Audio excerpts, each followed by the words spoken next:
KCR is history of Telangana. Yes, గత 25 సంవత్సరాలు కేసీఆర్ కలిసి ఈ తెలుగు రాష్ట్రాల రాజకీయాన్ని శాసించింది.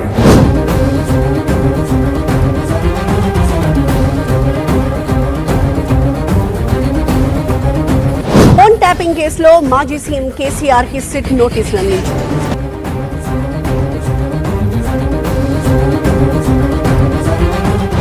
ఇవన్నీ చాలా సహజమైన విషయాలు.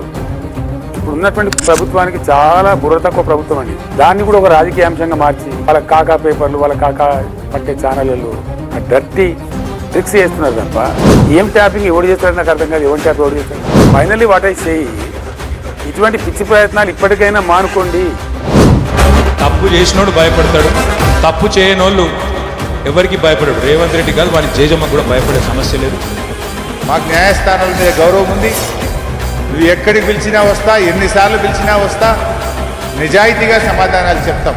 మేము భయపడం.